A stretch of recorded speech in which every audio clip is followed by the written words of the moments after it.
This is Randy Shell, and I'm making a podcast entitled Aging, Physiology, and Pharmacology. This is part of the University of Kentucky College of Medicine, Department of Anesthesiology, Educational Didactic Podcast Series. For many, the topic of aging, physiology, and pharmacology may be a little bit like me trying to sell you liver and onions. However, if you look at the ABA ITE keywords related to this topic of aging physiology, you can see there's quite a few on cardiovascular physiology and aging, respiratory physiology and aging, autonomic physiology and aging, and then some on the changes that occur pharmacologically, pharmacodynamic, and pharmacokinetically with aging. So under cardiovascular physiology and aging, you can see LV function, diastolic and systolic function, SVR changes with aging. Under autonomic physiology, changes in autonomic function, baroreceptor dysfunction. Under respiratory physiology, pulmonary physiologic changes, hypoxemia related to an increase in closing capacity. Most of the questions appear to center around that. And the decrease in arterial oxygenation that occurs with aging. And then the pharmacologic changes, including the requirement for reducing opioid doses, very little change in muscle relaxant dosing, a decrease in most of our induction agent dosing, and definitely a reduction in MAC with our inhaled volatile anesthetics that occurs with aging. So let's start right in talking about aging, physiology, and pharmacology. We'll first talk about the physiologic changes with aging and try to provide some select clinical correlations between those aging changes and what we do clinically. We'll talk about some pharmacologic changes with aging and some clinical anesthetic considerations for providing anesthesia for the elderly patient. It's pretty evident that the number of older Americans is increasing in the United States, and if you look at the current population percentage above 65 years old, it's approximately 12%. And if you look at the graphic to the far right, you can see that projections are up into the 20+% range by 2050.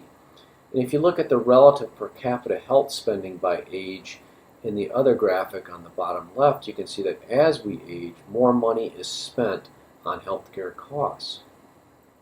If you look at perioperative services, there's an increased number of surgical procedures as aging occurs. And if you look at the Medicare patient data, it's sobering to see that 40% of elderly patients suffer minor or major medical, surgical, or anesthesia-related complications during hospitalization for non-cardiac surgery. There's a relatively high incidence of failure to rescue events that occur in the aged patient, and 4% die in the perioperative period. So we need to know as much as we can about the physiologic changes of aging and how it impacts our anesthetic care.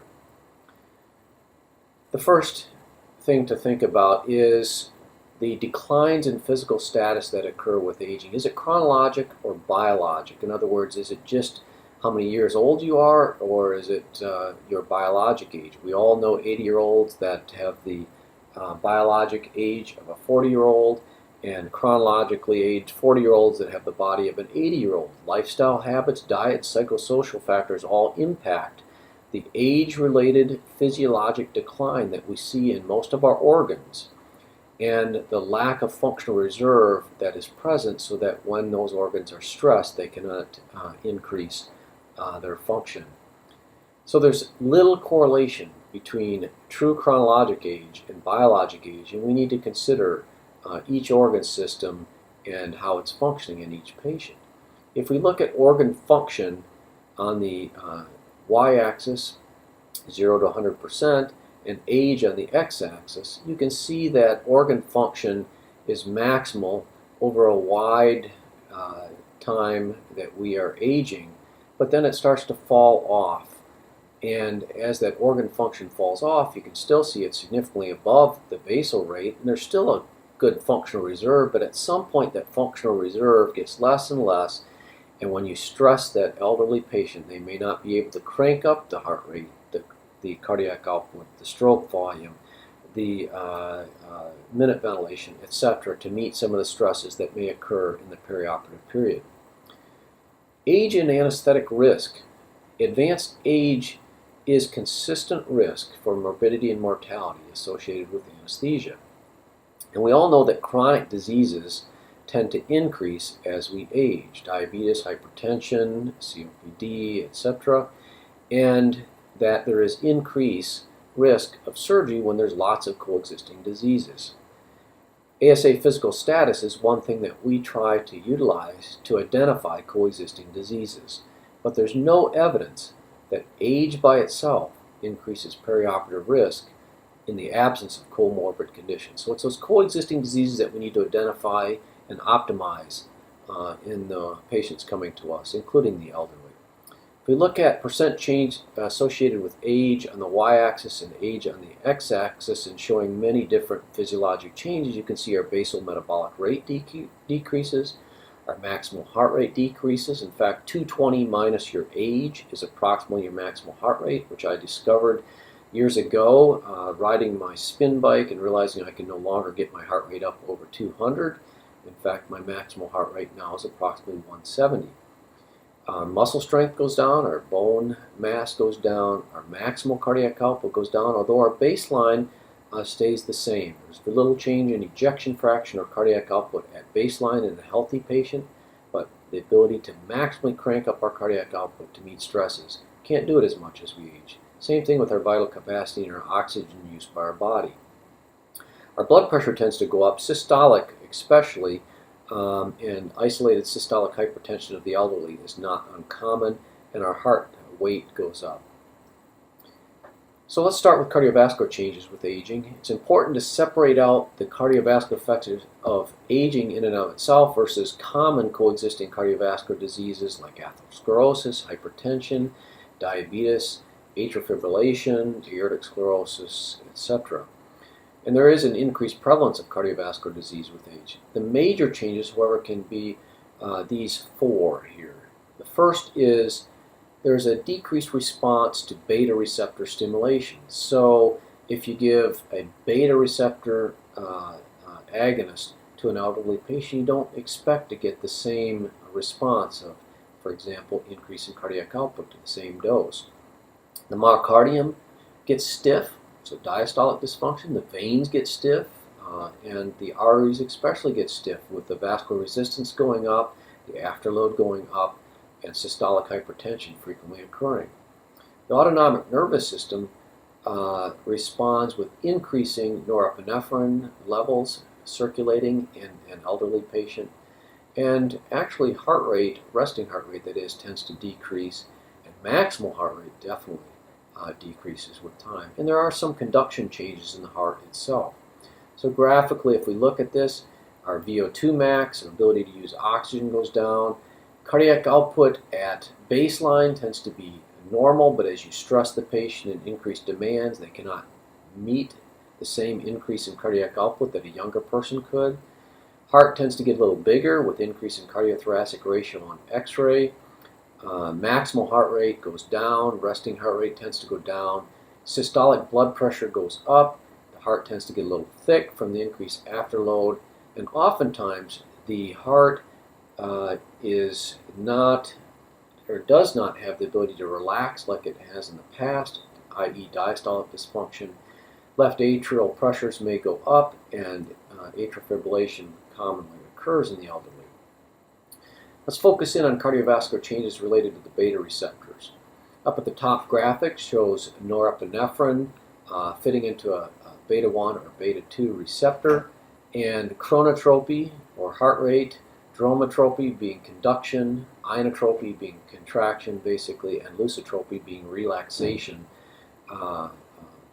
Some of the things that occur when beta agonists bind to beta 1 and beta 2 receptors. There's a decrease in the response to beta receptor stimulation. So we tend not to think of there being a change in the receptor number, but that just those receptors don't work as good. So there's a problem with intracellular coupling, and they don't respond to endogenous circulating norepinephrine and exogenous, for example, dobutamine that you might administer intravenously, drugs that have beta effects. So clinically, we see increased circulating norepinephrine levels when increased myocardial flow demand is required. can't increase the heart rate as much. Venous return doesn't go up as much because the veins are stiff and don't contract as much to push more blood back to the heart. And systolic blood pressure at rest is often high. There tends to be a decreased response to stress and exercise, with maximal heart rate being decreased, decreased peak ejection fraction, and there's a tendency to meet and increase cardiac output demand by increasing preload. In other words, filling the heart more, increased end diastolic volume, which can make the heart more susceptible to cardiac failure, and we'll talk a little bit more about that in several more slides. So, cardiovascular changes other than beta receptors, the next one is stiffening. Stiffening of the arteries, stiffening of the veins, stiffening of the heart itself. The arteries stiffen and systolic hypertension occurs. The veins can stiffen and ineffective maintenance of preload can occur, and that is the veins are reservoirs for our blood and can buffer changes in blood volume. Normally, if we need volume to our heart, the veins can constrict quickly and provide preload. Phenylephrine administration, that's one of the things that it does. Alpha agonism constricts the veins, also the arterioles, but the veins, and preload goes up. This increased afterload, or SVR, can lead to LV hypertrophy, increased size and thickness of the heart, but usually systolic function is preserved. You do an echo on an elderly patient, their EF 60-65%, and you feel good until you realize, why do they have heart failure? They have heart failure because of maybe diastolic dysfunction. And the heart tends to be stiff, increased connective tissue, hypertrophy, and decreased diastolic compliance. With that heart being stiff, the elderly become very dependent on the atrial kick for filling. If you have an elderly patient who's in sinus rhythm, who goes into a junctional rhythm after you put them off to sleep and lose the atrial kick, they can become very hypotensive. Instead of just 25, maybe 30% of the LV filling being due to atrial kick, it may be 50% or more. They need time for filling of the left ventricle, so tachycardia, very high heart rates, are poorly tolerated. And if you pour in fluids to these patients, you can easily precipitate congestive heart failure. So summarized again, their peak heart rate is down, their maximal oxygen use is down, they can't increase their ejection fraction as much, so how do they increase their cardiac output when needed? Stress during surgery. And they do that by increasing their stroke volume, by increasing their end diastolic volume. So their hearts are operating from higher volumes in an attempt to get more output, and that's the way they maintain cardiac output as opposed to the young. There tends to be impaired diastolic relaxation in the aged heart. This is demonstrated here in the graphic, which we'll go through. In a patient with decreased lusitropy or relaxation or diastolic dysfunction, the heart is stiff, does not relax as well.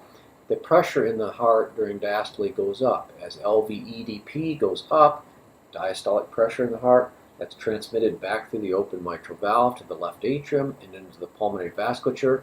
Pulmonary hypertension, left atrial enlargement, atrial fibrillation, all consequences potentially of poor diastolic relaxation of the aged heart. And some of these patients will come in heart failure, and you do echocardiography on them and see a normal ejection fraction, but then when you look at lusitropic function, you see diastolic relaxation issues. In these patients, beta blockers and calcium channel blockers are the treatment rather than the classic use of, for example, Lasix in a patient with systolic heart failure. So when we look at the elderly heart trying to look for diastolic dysfunction, one of the things that's looked at is the pattern of inflow from the left atrium to the left ventricle by Doppler. So I'm showing you a graphic of a Doppler signal being sent across the mitral valve, looking at filling patterns of the left ventricle.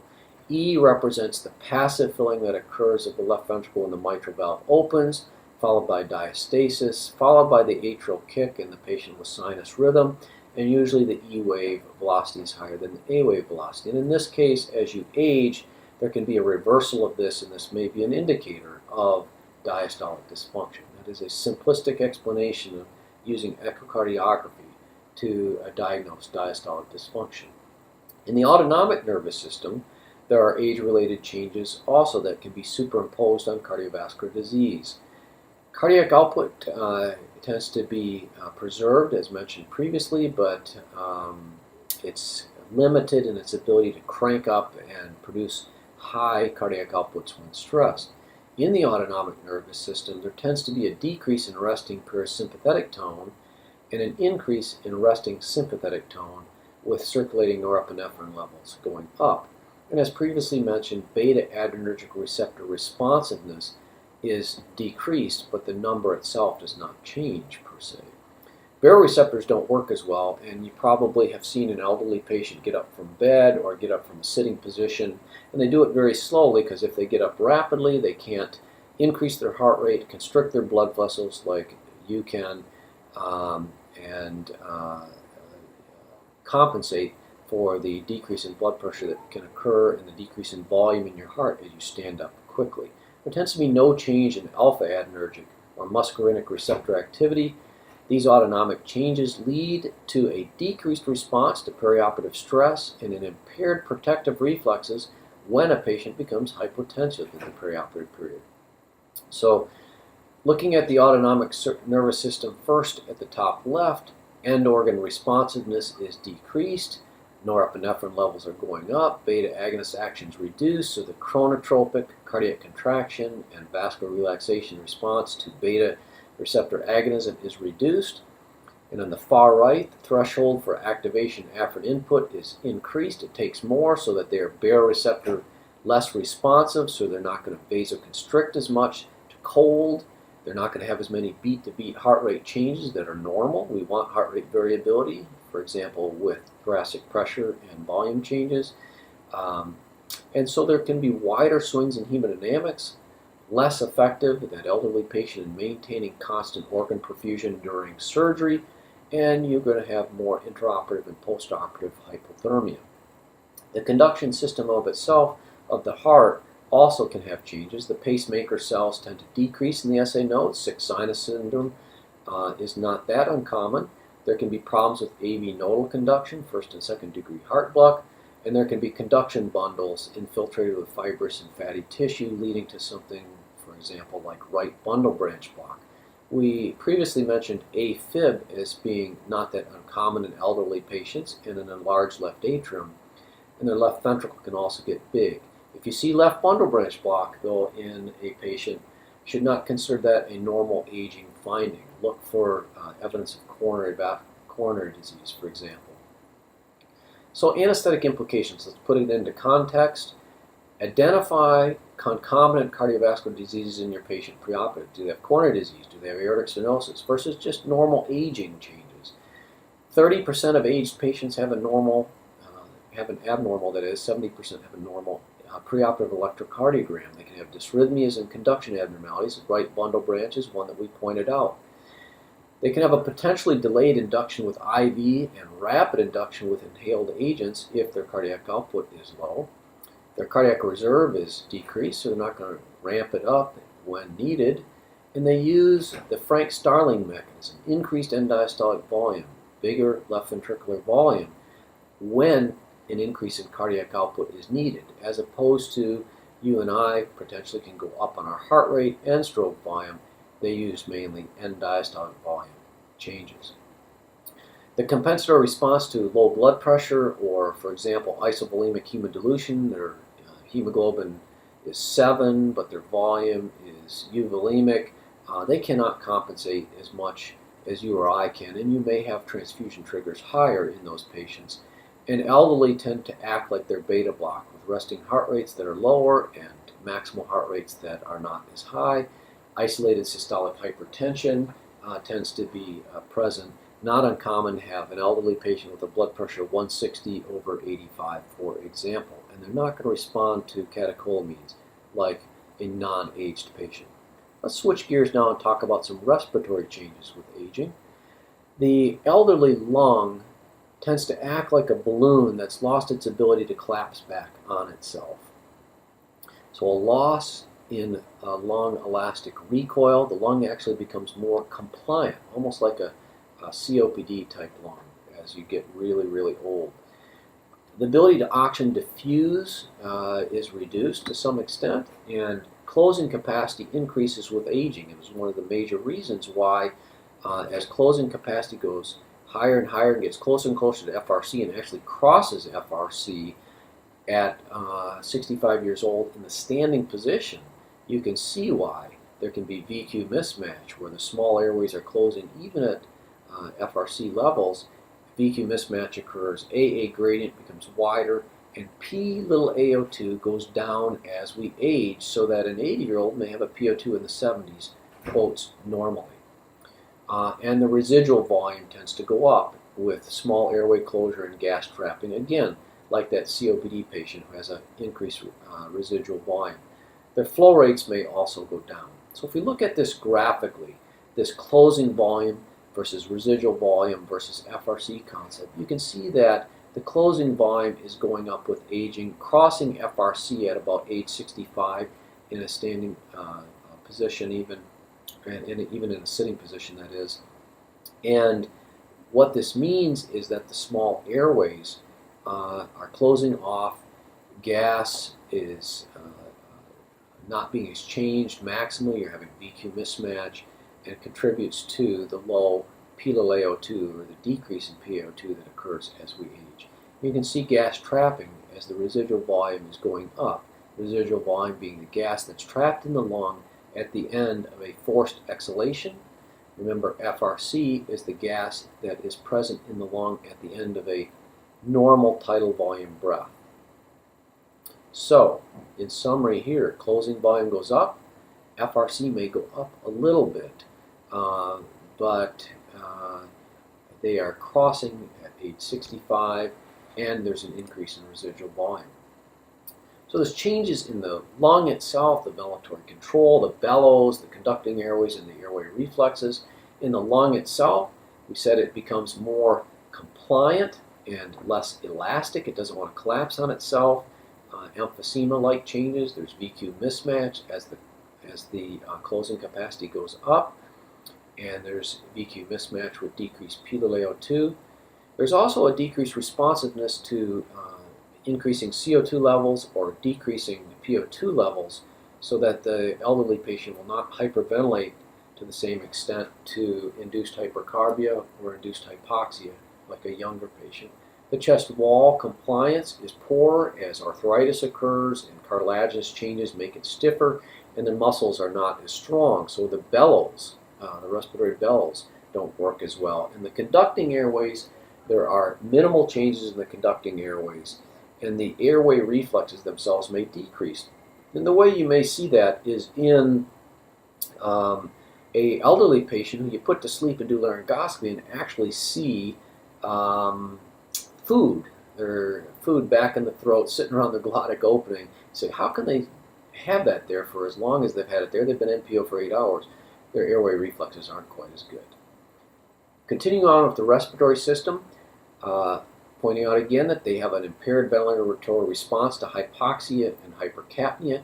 If you add on some opioids and benzodiazepines and inhaled anesthetics, it's going to make it even more a problem, or more impaired. And the VQ mismatch raises the AA gradient, decreases the PaO2, and decreases our effectiveness of pre-oxygenating patients before induction. Some books point out a left shift in oxyhemoglobin dissociation curve, and this was an ITE key word, so I just wanted to point it out that there may be a left shift in the oxyhemoglobin dissociation curve with a decreased P50 as we age. Remember, the very young have a P50, like the neonates in utero have a P50 greater than a normal 27, while that is the maternal P50 is greater than 27. Well, the neonate in utero has a P50 in the teens, so that oxygen has a tendency to go from the mother to the neonate. Well, elderly here, there may be a tendency to hang on to oxygen with a decreased P50 and less delivery to the tissue. Hypoxic pulmonary vasoconstriction is vasoconstriction of the pulmonary vasculature in response to hypoxia. It doesn't work as well in the elderly, and if you're doing one lung ventilation in the elderly, you may have some problems with maintaining your oxygen levels. So some implications of respiratory changes with aging clinically. They're not going to respond to hypercarbia or hypoxia with hyperventilation as much.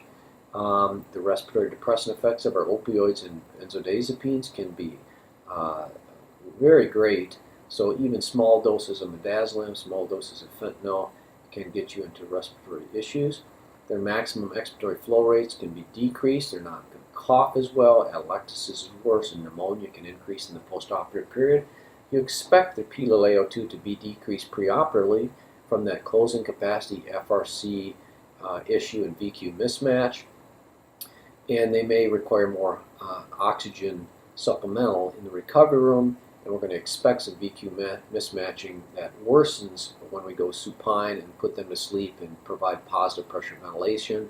And because their airway reflexes aren't as good, they may be less able to prevent pulmonary aspiration of foreign material.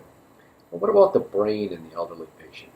The graphic at the top right shows percent of control versus age for cerebral blood flow and cerebral metabolism. And you can kind of think, at least it makes sense, that if cortical neuron density is less, you're losing neurons, that your cerebral blood flow would go down because cerebral metabolism also goes down and autoregulation is intact. Atrophy is quite frequent. We see that on CT MRIs of brains, but that does not necessarily correlate with cognitive decline. We do see neuroreceptors and transmitters decrease, serotonin, dopamine, acetylcholine, and you can then understand a little bit why there's an increased sensitivity to many of our anesthetic agents. In fact, MAC is decreased about 6% per decade, such that an 80-year-old may have a 40% or so decrement in MAC. It requires much less desflurane, isoflurane, or sevoflurane.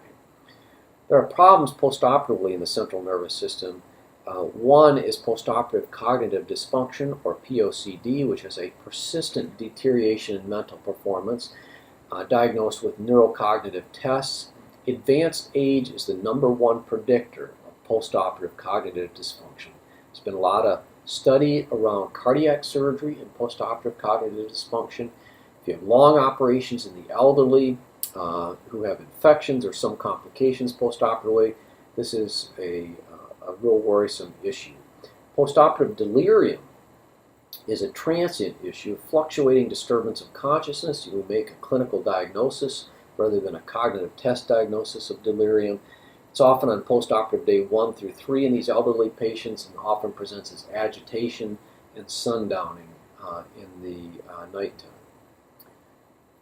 What about the kidneys? Well, glomeruli go down in number, the length and volume of proximal tubules go down, glomerular filtration rate goes down, tubular function goes down, and if you look at a way to estimate creatinine clearance as 140 minus your age times weight in kilograms over 72 times your serum creatinine, you can see that age is factored into your creatinine clearance. So we have the decreased ability to concentrate and dilute things, impaired handling of sodium and potassium, and ability to excrete hydrogen ion. But if you check a creatinine in an elderly patient, it should be normal without renal dysfunction.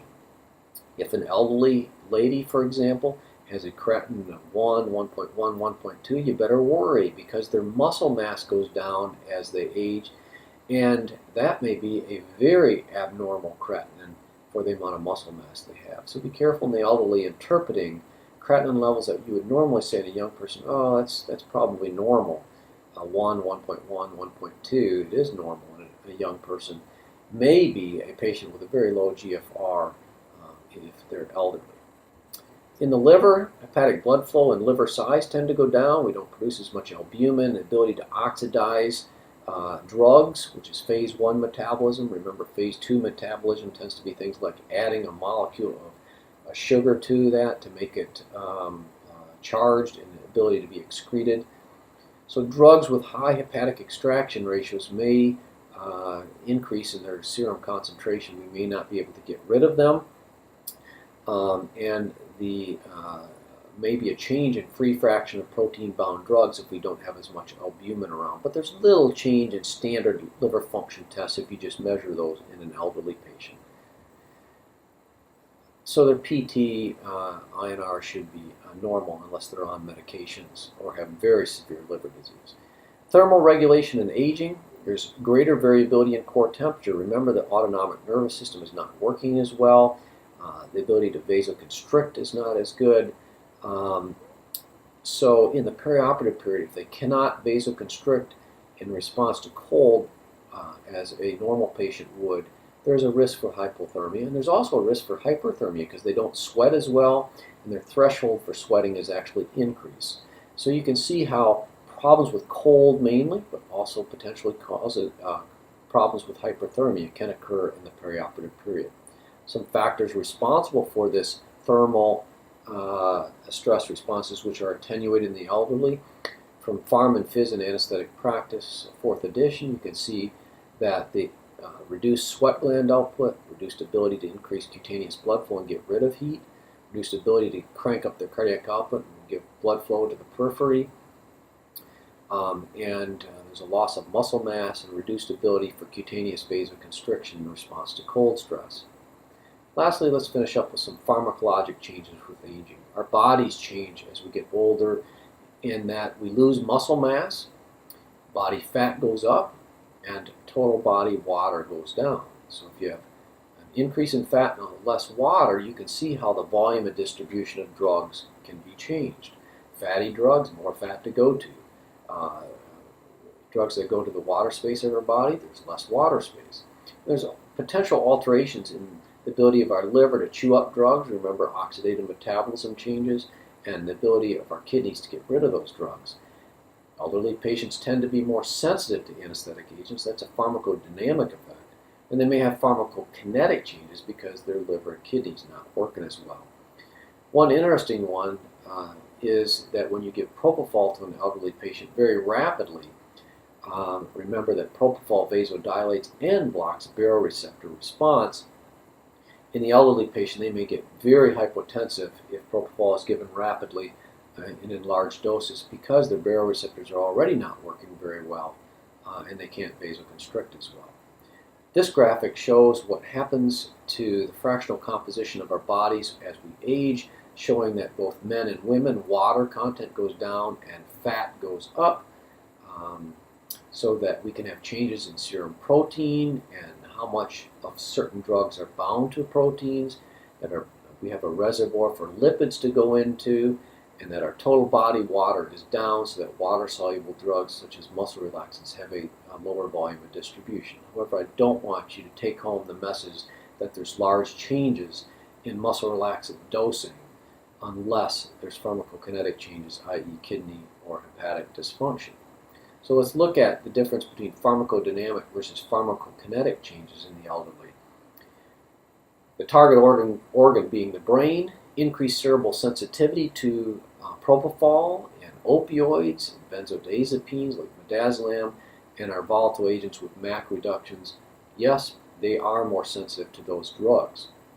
No, there's no increased organ sensitivity to neuromuscular blocking agents, etomidate, and barbiturates. And one of the questions that has shown up on keywords in the ITE is from the American Board of Anesthesia is barbiturates. There's no increased organ sensitivity, but we tend to reduce the dose. Why? It's a pharmacokinetic effect, not that the brain is more sensitive. When you give a barbiturate like methotrexate or in the older days thiopental, there was a smaller central volume of distribution, so increased serum levels from a given dose were attained in the target organ, the brain, and more of an effect. But it was not because the brain was more sensitive to that drug. So some summary recommendations for inhaled volatile anesthetics. We're going to not give as much, realizing that MAC is greatly reduced, that induction agent should be reduced. Dose 15 to 50%, midazolam 75%, or even avoided if possible. Opioids should be reduced about 50%, including remifentanil, which is broken down by esterases in our body. Neuromuscular blocking agents, it depends. If there's a problem with the kidney or liver, and that's where the neuromuscular blocking agent is mostly cleared from, gotten rid of by, then we should change the dosing. But there's no change with cisatracurium. Probably some benefit to using shorter-acting neuromuscular blocking agents, rocuronium, for example, and avoiding pancuronium. So opioids in the elderly, there's an age-related decrease in pain perception and increased sensitivity to opioids such as morphine, fentanyl, and remifentanil. And you're not going to clear some of those opioids quite as fast. We probably should avoid meperidine. It's not a great drug anyway, but can really cause confusion in the elderly. Remifentanil has increased brain sensitivity like many of those other opioids that we previously mentioned. It's about 2 times as potent. Like most of our opioids, about half the dose is needed to have a similar effect. So one recommendation is half the bolus dose if you're going to bolus it, and use about 1/3 of the infusion rate when you're using remifentanil in the elderly. There have been a couple studies, although older, comparing some of our inhaled volatile anesthetics when elderly patients greater than 65 undergoing hip or knee replacement were compared desflurane versus sevoflurane. It's a little faster emergence and shorter PACU length of stay for desflurane, but cognitive impairment was pretty much similar between the two, and there's not a real strong benefit to choosing one over the other. When recovery from sevoflurane was compared to isoflurane and sevoflurane versus the gold standard of propofol, recovery was faster in sevo versus iso. Remember, its blood gas solubility is less sevo than iso, and you'd expect awakening times a little bit quicker. And the difference became greater when there was longer duration surgical cases and a longer time to orientation, but sevo always was a little bit faster than iso within any age group. When you compared sevo versus propofol, recovery times were equal between the two in elderly patients. So I think the take-home message was from that is most of our drug dosages need to be decreased. We don't need as much volatile anesthetic. Choosing one over the other, sevo versus des, for example, probably not a great difference between the two. Sevo and des may have some advantages over isoflurane for awakening times. When you compare regional versus general in aged patients, you'll find tons of papers on this, but there's little, if any, difference in outcome, regional versus general, in the elderly patients. No difference in postoperative cognitive decline or delirium. Some possible benefits of regional that you should at least think about. Maybe decreased postoperative graft thrombosis and vascular surgery. Blood loss might be decreased with certain types of surgery. This has been looked at, for example, with hip surgery, hip replacement. Decreased postoperative deep venous thrombosis, and maybe a lower risk of postoperative hypoxemia. Possible benefits of regional versus general. When you start doing a regional and add on some sedation, those benefits of possibly favoring regional pretty much go away, and regional is equal to general with outcomes in the elderly. So some summary clinical points as we finish up here. 1, look at coexisting disease present in these elderly patients. Look at that more importantly than their exact age. Chronologic age versus biologic age, and advanced chronologic age is not a contraindication to surgery. Number 2, remember that there is physiologic decline in organs of the body, and mainly it's the functional reserve to meet perioperative stressors that is the real problem. They can't crank up the cardiac output. They can't crank up the minute ventilation like a younger patient when stressed. So organ reserve can be unpredictable and may only become apparent during severe stress, and you realize, boy, that wasn't that great of a stress, and they could not meet it. Functional reserve is decreased.